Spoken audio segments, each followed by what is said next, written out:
बिस्मिल्लाहिर्रहमानिर्रहीम रब्बिश्रह ली सदरी व यस्सिर ली अमरी वहलुल उक़दतम मिन लिसानी यफ़क़हू क़ौली। Dear students, अस्सलाम वालेकुम। This is STAR 302 Mohammad Salim. Student, हम लोग मेजर ऑफ सेंटर टेंडेंसी के रिलेटेड पढ़ रहे थे। जैसा कि हम लोग डिस्कस कर चुके हैं कि किसी भी डेटा सेट के सेंटर की वैल्यू को फाइंड आउट करना मेजर ऑफ सेंटर टेंडेंसी कहलाता है। तो मेजर ऑफ सेंटर टेंडेंसी को फाइंड आउट करने के लिए हमारे पास डिफरेंट टेक्निक्स थी जो कि बेस करती थी कि कैटेगरी ऑफ डाटा सेट के पे, यानी कि अगर आपके पास डाटा सेट क्वालिटेटिव है तो उसके लिए हम लोग मॉड और मीडियन को यूज़ करते थे, और अगर आपके पास जो डेटा सेट है वो क्वांटिटेटिव आ जाता है तो उस वक्त हम लोग अर्थमेटिक मीन, ज्योमेट्रिक मीन और हार्मोनिक मीन को यूज़ करते हैं। तो स्टूडेंट्स, हम लोग ये पांचों की पांचों टाइप्स जिनको हम एवरेज कहते हैं कि वो हम डिस्कस कर चुके हैं। आज का जो हमारा टॉपिक है उससे पहले मैं आपको थोड़ा सा रिमाइंड करवा मीडियन के रिलेटेड, क्योंकि आज का टॉपिक जो है वो मीडियन के रिलेटेड ही है। आप मीडियन की एक्सटेंशन इसको कह सकते हैं।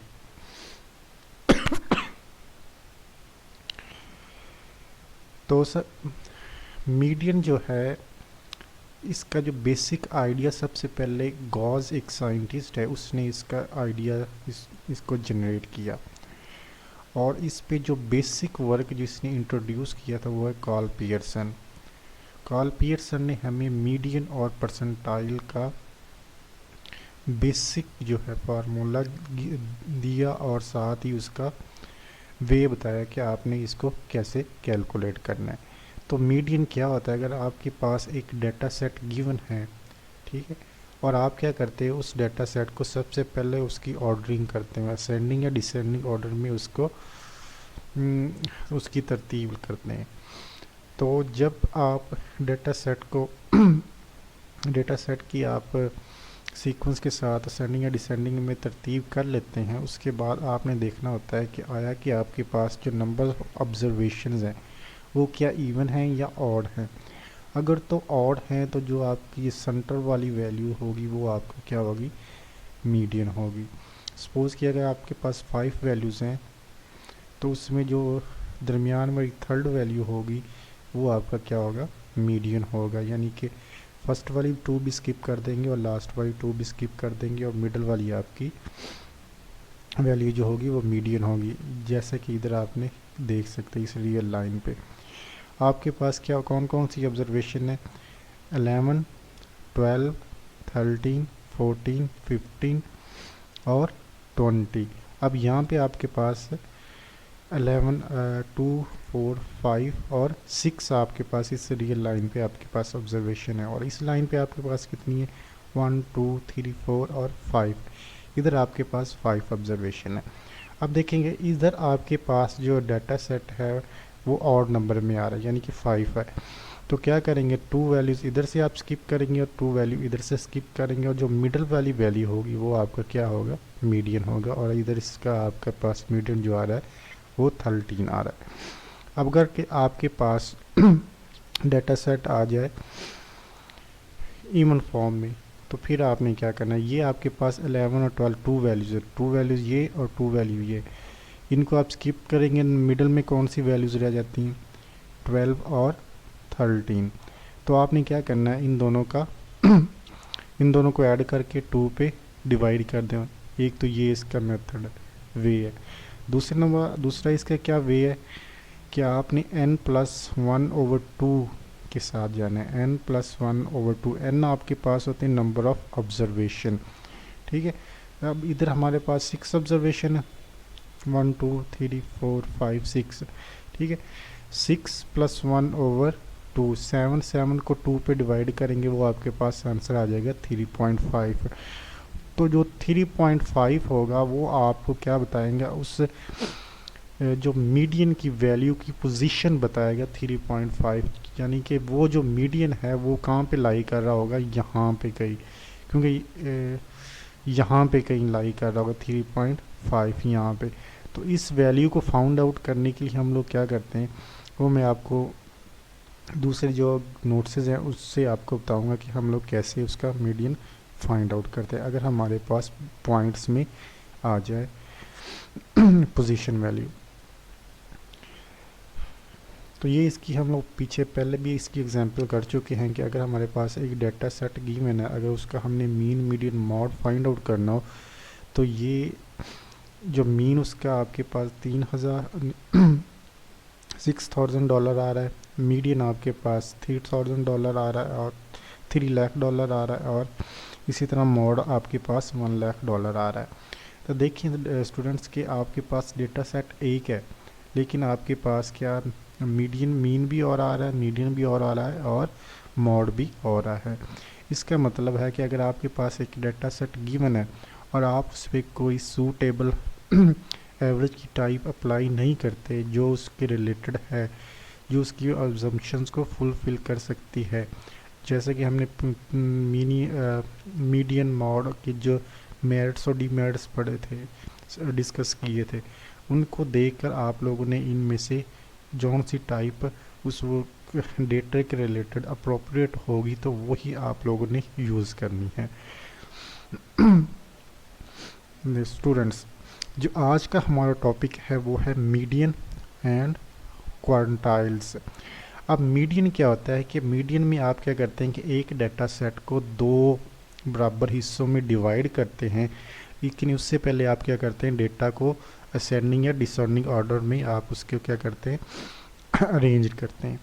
जब आप डेटा सेट को अरेंज कर देते हैं तो उसके बाद आप क्या देखते हैं कि आया कि डेटा सेट आपके पास डेटा में जो आपके पास ऑब्जर्वेशन है वो इवन है या ऑड है, जैसे कि हम प्रीवियस एग्जांपल में हम लोग कर चुके हैं।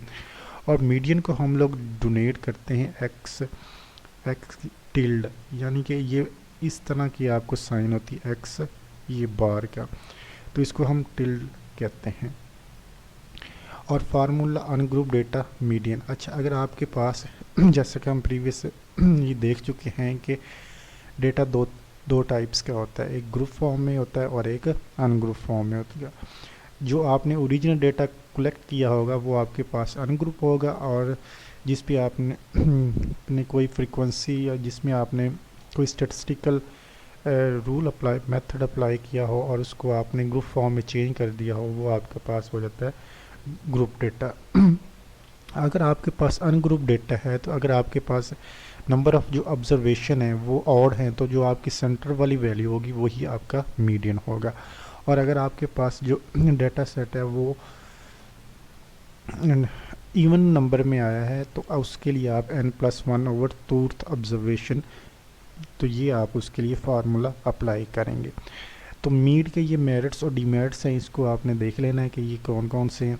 तो एक और चीज़ कि मीडियन जो है ये हमारे के लिए उस वक्त ये मोस्ट यूज़फुल है जब आपके पास डेटा क्या होना चाहिए, क्वालिटेटिव नेचर में होना चाहिए। और इसका ये भी एक बेनिफिट है कि ये इस पे जो एक्सट्रीम वैल्यूज़ हैं वो इतना ज़्यादा अफेक्ट नहीं करते। अगर आपके पास डेटा सेट जो है वो स्क्यूड है, यानी कि उसमें ज़्यादा वेरिएशन है, तो उसके लिए आप लोग मीडियन को यूज़ कर सकते हैं। इसी तरह इसके कुछ डीमेरिट्स भी हैं कि इसको आप मैथमेटिकली कोई इसमें अमेंडमेंट नहीं कर सकते, यानी कि मैथमेटिकली इसको प्रूफ नहीं कर सकते, और ये ना ही तमाम ऑब्जर्वेशन पे बेस करता है, यानी कि ये सिर्फ एक सिंगल वैल्यू पे डिपेंड करता है। ठीक है, तो इसकी एग्जांपल ये नीचे गिवन है कि आपके पास ये 20 स्टूडेंट्स हैं, उनके मार्क्स गिवन है, तो आपने इसका क्या करना है, मीडियन फाइंड आउट करना है। तो इसके लिए आप सबसे पहले क्या करेंगे, डेटा सेट को अरेंज करेंगे असेंडिंग या डिसेंडिंग ऑर्डर में। तो ये सबसे छोटी जो वैल्यू थी वो 20 आ रही थी, वो 20 इधर आपने सबसे पहले पुट कर ली, उसके बाद जो इससे बड़ी वैल्यू थी वो 28 है, और सो ऑन आपने लास्ट वैल्यू जो सबसे बिगेस्ट वैल्यू है 94 उसमें आपने सबसे एंड पे आपने कर दी। अब जब आपने डेटा को ये काउंट किया तो ये आपके पास 20 ऑब्जर्वेशन है, तो ये इवन नंबर है, तो आप इस फार्मूला में पुटिंग कर लेंगे।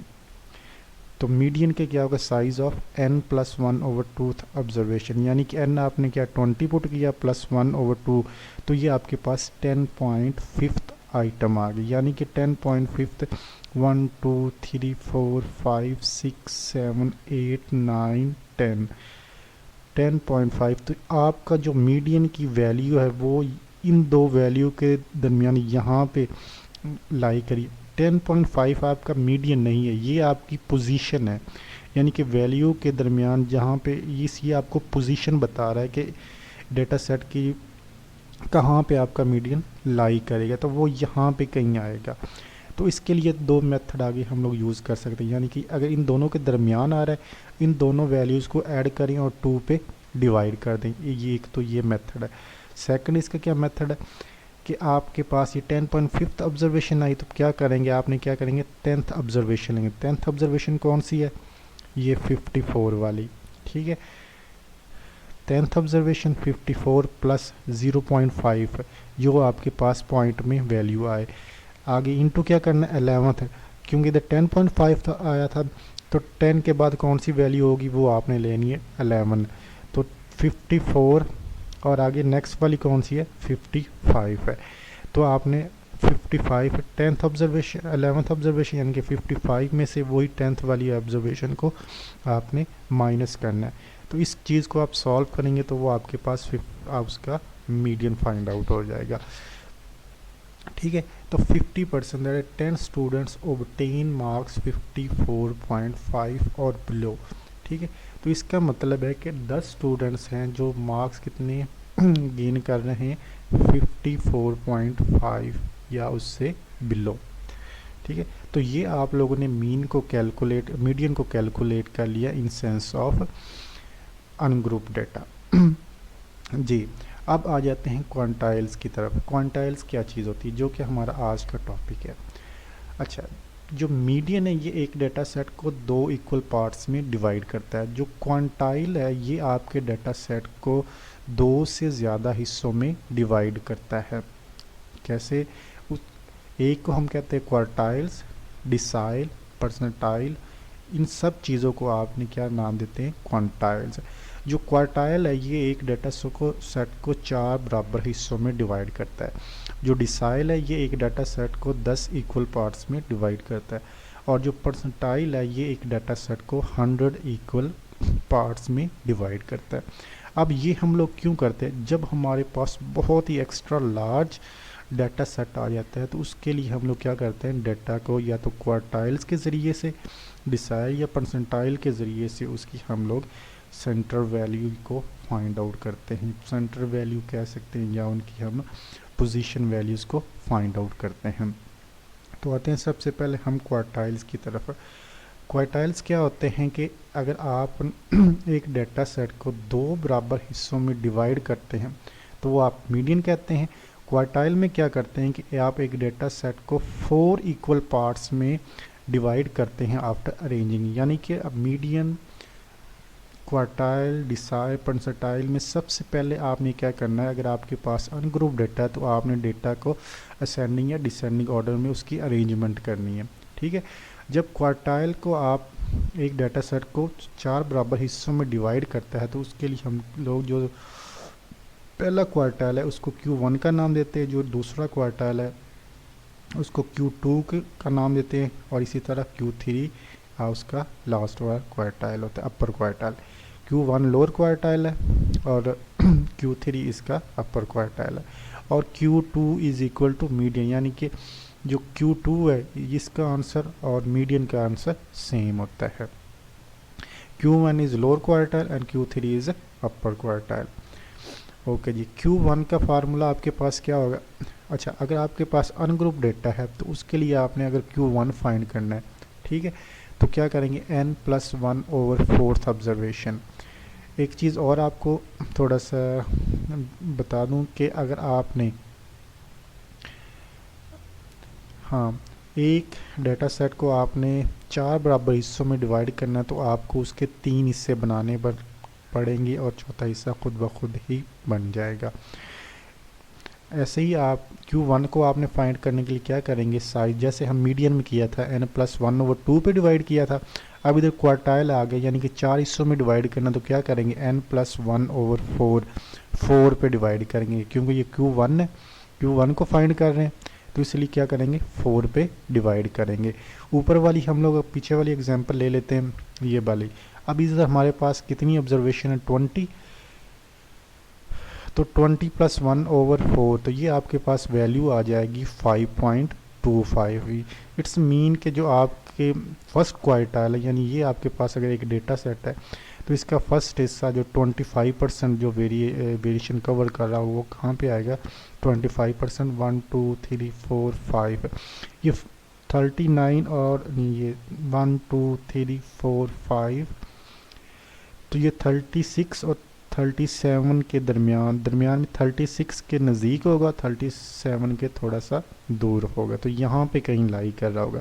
अब इस वैल्यू को हम लोग कैलकुलेट करेंगे कि वो क्या है, तो उसके लिए हम लोग क्या करेंगे, हमारे पास आंसर आया 5.25, यानी कि उधर से हमने देखना है कि अरेंज हुई डेटा सेट में 5th नंबर पे कौन सी वैल्यू आ रही है, तो 5th नंबर पे 36 आ रही है वैल्यू, प्लस क्या करेंगे जो पॉइंट में वैल्यू आई वो पुट करेंगे, इनटू क्या करें, इधर 5th ऑब्जर्वेशन सबसे पहले ली, तो आगे वाली हमने लेनी 6th observation minus 5th observation, तो वो वैल्यूज़ हमने इधर पुट कर देनी।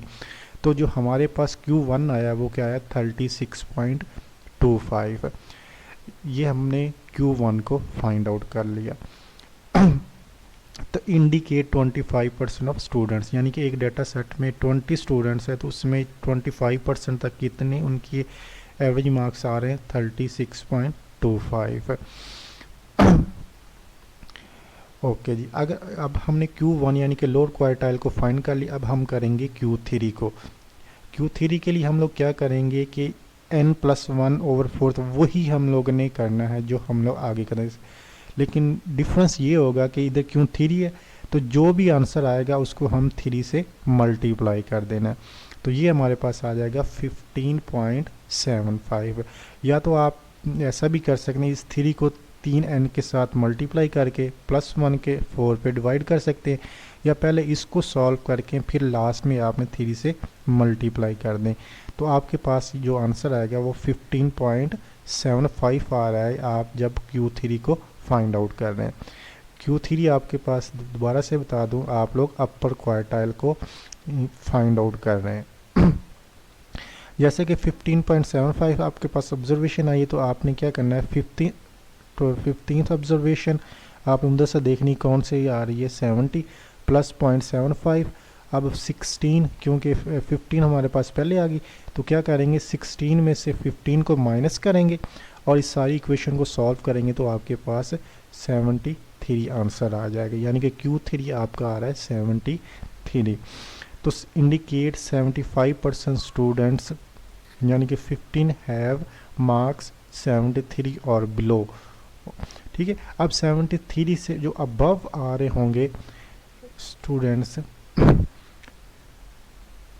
73 यहाँ पे गए, तो इससे ज़्यादा ये जो ऊपर वाला होगा ये Q4 होगा, यानी कि 25% ये वाला एरिया है, 25% ये वाला, 25 वाला ये वाला, और मिडल में कहीं ये वाला होगा Q2।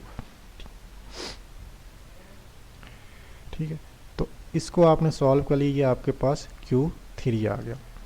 ओके जी, अब हम डिसाइल की तरफ आते हैं। डिसाइल क्या चीज़ होती है, अगर आप एक डाटा सेट को 10 बराबर हिस्सों में डिवाइड करना चाहते हैं तो आप लोग क्या करते हैं डिसाइल को यूज़ करते हैं, और हम इसको डी से डिनोट करते हैं, D1 यानी कि first decile, D2 second decile, D3 third decile and so on, D9 upper decile इसको हम कहते हैं ये। ठीक है, और ये लोअर डिसाइल है। तो D1 का आप DI इसका जो जनरल फार्मूला है अनग्रुप डेटा के लिए साइज ऑफ, यानी कि वही n+1/10th आई ऑब्जर्वेशन, यानी कि क्वार्टाइल में हम 4 से डिवाइड करते थे, मीडियन में हम 2 पे डिवाइड करते थे, अब इधर हमने डेटा सेट को 10 बराबर हिस्सों में डिवाइड करना है तो हम 10 से डिवाइड करेंगे। अच्छा, अगर हम D1 को कैलकुलेट कर रहे होंगे तो इधर D1 आ जाएगा। ठीक है, j की जगह पे 1 आ जाएगा, यानी कि n+1/2, यानी कि 20 + 1 21, और 10 पे डिवाइड करेंगे तो हमारा आंसर क्या होगा 2.1। अगर D2 फाइंड आउट करेंगे तो वही 20 + 1 21 को 10 पे डिवाइड करेंगे तो वो हमारे पास आंसर आ जाएगा 2.1। 2.1 को आप D2 आप फाइंड करें तो जो n बाहर होगा 2 से मल्टीप्लाई करेंगे वो 4.2 आ जाएगा। तो फिर आपने उस तरह से वैल्यू से देखना है, fourth observation plus 2 observation plus 2 into कर क्या करना है, फिफ्थ माइनस फोर्थ ऑब्जर्वेशन। इसको सॉल्व करेंगे तो आपके पास ये डिसाइल आ जाएगा। ऐसे ही आपने क्या करना है, परसेंटाइल को फाइंड आउट कर लेना है। तो परसेंटाइल क्या करता है कि एक डाटा सेट को 100 इक्वल पार्ट्स में डिवाइड करता है और इसको हम P1, P2, P3 से डिनोट करते हैं।